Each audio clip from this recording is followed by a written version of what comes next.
All right, let's take a trip to Jerry's world where the team is searching for their new head coach. Our own Todd Archer reporting that the team has met for hours with their current offensive coordinator, Brian Schottenheimer. Ryan Clark, you're up first. Would you be surprised if Schottenheimer is the new head coach for the Dallas Cowboys? I'd be disappointed. Okay. Thank you. What are we doing? Has Jerry given up? Has Jerry Jones just gotten to the point where he's resigned that mediocrity is okay as long as I can have my way? As long as people around me understand that this is my show and you won't push back and you'll let me make any decision that I want and everybody can be in there like zoo animals in little jars and in little cages, and as long as you're happy with this, I'm okay with not winning? Did you look at this offense and say to yourself it was innovative? Did you look at this offense and say to yourself that it was creative? Are other people clamoring and knocking down your door to get this dude out of your building? I ain't heard his name. Cam, you heard his name somewhere else? I don't even know, buddy. So why? We haven't talked about him all season, to be honest with you. Jerry Jones, are you reaching down into the dark hallways of AT&T Stadium in the Star to bring this dude up? Stephen A., I don't care what happens. They hire this dude, don't talk about him on the show. Erase him from the show. Stephen A., before you jump in, can I say one thing really quickly? We do this show together every single day, right? Stephen A. and I, year-round. We talk about the Cowboys quite a bit. Not one time this year have we ever mentioned Brian Schottenheimer. Because he don't call plays, Molly. Ever. Yeah. Totally Ever. true. He doesn't Go call ahead, plays. Stephen A. Let me say this to you. On one hand, I get your point, RC, because there's no reason for you and others to talk about the Cowboys. For me to have ammunition to laugh at them, I mean, this is right in my wheelhouse. I mean, they're giving it to me. This is Christmas arriving early if they do this. I mean, you're just giving it to me right there, right on a silver platter, because we know more of the same is going to occur. Yes. We're not casting, and if you're Brian Schottenheimer, let's be clear. We're not casting aspersions on you acting like you don't know football or whatever the case may be. Nobody's insulting you. What we're talking about is the climate and the environment, Brian Schottenheimer. We're talking about the fact that you weren't even calling plays. Now, Kellen Moore was, and what did Jerry let Mike McCarthy do? Get rid of Kellen Moore, okay? And so then he calls plays. And then you going to go from that to primetime Deion Sanders being a candidate? To hiring somebody you wouldn't even allow to call plays for you?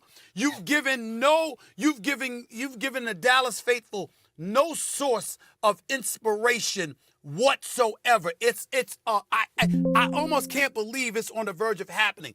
It is a complete blah hire. And if Jerry Jones does this, it really, really, really cements what so many people suspect, that he wants it to be more about him than about winning, because nobody is going to believe that Brian Schottenheimer is going to propel you to heights that Mike McCarthy and everybody else could not do. Nobody's going to believe that. When I heard this report, surprised? I expect this hire because it goes to everything we know Jerry Jones to be. He wants a puppet to be in place so he can control. When the question came, hey, it could potentially be Prime, the same question existed. Could Jerry Jones allow another star to shine brighter than him? And there's never been a situation, even going back to Coach Johnson, when he challenged Jerry Jones the most out of any coach in his since inception, that you say, and you see how he got Control-Alt deleted out of that situation. Now you ask yourself, who is this guy? And what is he going to do any different? Nothing. But they all have something in common. They have to relinquish control to allow Jerry Jones to have the final say-so. All right. Let me keep it rolling here, guys. Speaking of disorganized situations, there's an all-timer going down in Jacksonville, and I need you to break it down for me. So Adam Schefter reporting that former Bucs offensive coordinator Liam Cohen informed the team that he will be leaving to take the head coaching position for the Jags. Here's how we got here. So last week, Cohen completed his first interview with the Jags, and on Wednesday, he pulled himself from consideration for the Jags job and agreed to a contract extension with the Bucs that would have made him the NFL's highest-paid coordinator. Later that day, Cohen changed his mind after Jacksonville reached out to ask him to reconsider after they parted ways with general manager Trent Baalke. Yesterday, Cohen traveled to Jacksonville and accepted the Jags job. So a lot to unpack. Stephen A., do you want to take it first, or do you want to give it to RC? Give it to RC.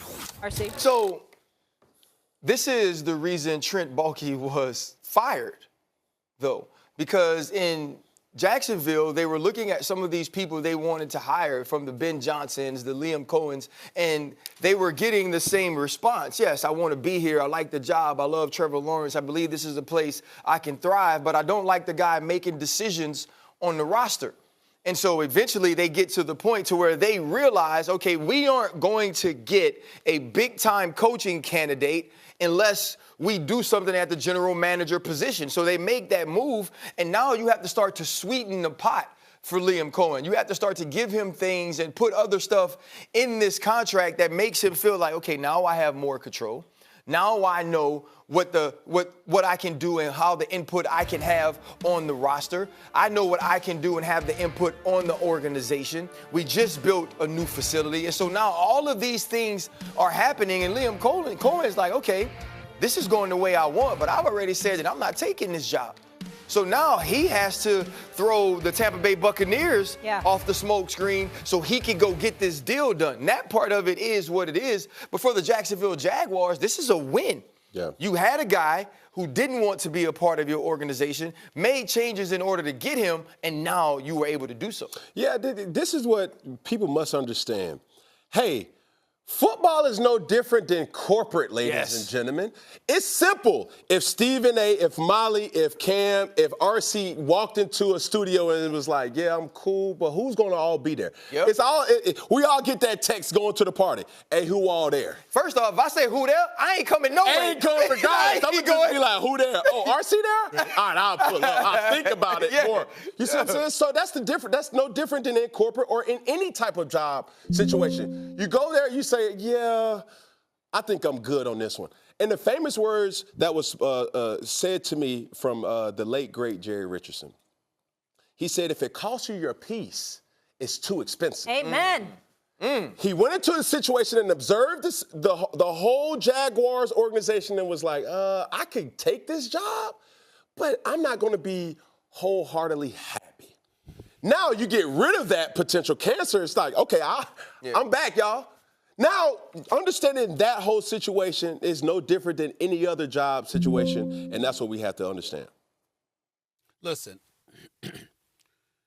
normally we don't like to see stuff like this. I have no problem with it whatsoever because I thought Baalke needed to be fired without the incentive of getting Liam Cohen as to be your head coach. As far as I'm concerned, it's been a mess in Jacksonville. They haven't achieved a lot of success. Them and the New York Giants have been pretty bad the last decade plus, and we all need to know that. Having said all of that, I think that they made the right move with him, but I think it speaks, and what I like about what it speaks to, fellas, is that we're looking at executives making these decisions and they're holding them accountable. Yeah. What the hell has been going on in Jacksonville? Listen, I'm not pleased with the job that Doug Peterson did. I think it was a bad job at the end of the day. And I'm looking at Trevor Lawrence, and he's not what I thought he was going to be. And that's something that we have to question.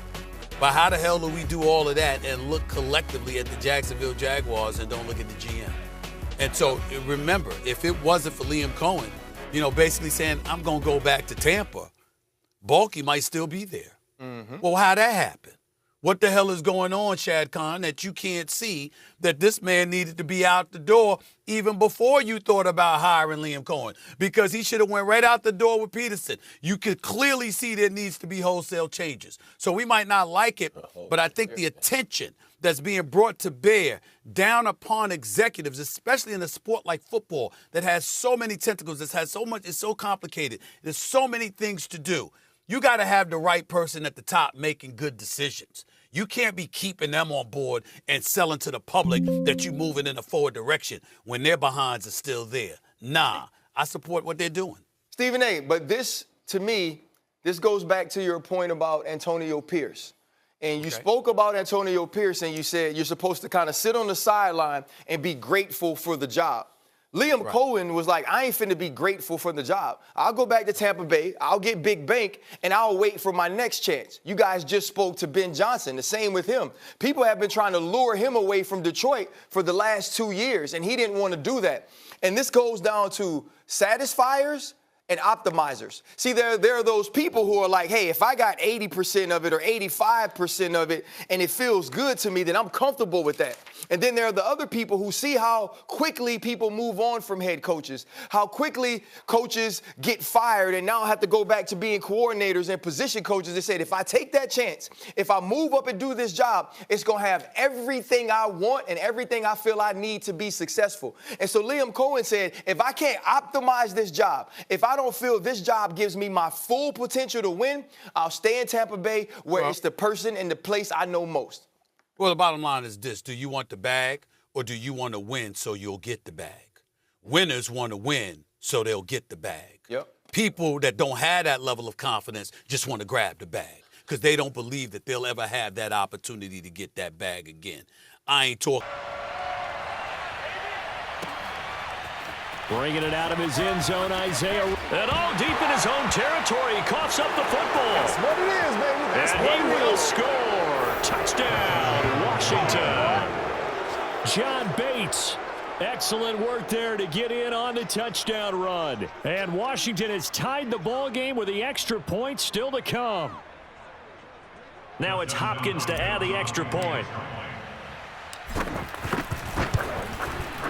And with that, his guys take the lead here by a point. Capital and FedEx Field in Landover, Maryland. They love their football in this part of the country, and this crowd is ready to go as their guys will match up with the Buffalo Bills.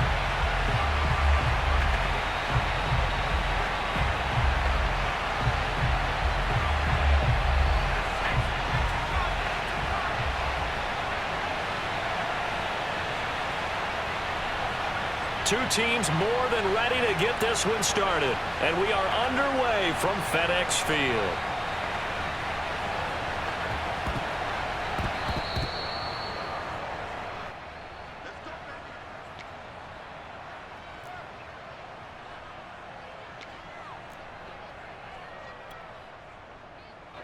Ball up to the 35 now as they come up on 1st and 10.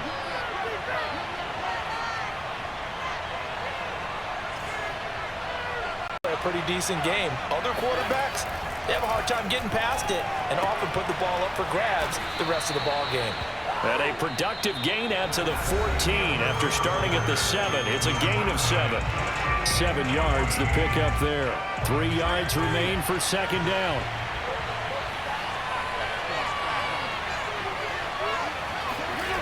Fitzpatrick now. Slings this deep from McLaurin. It got his man complete.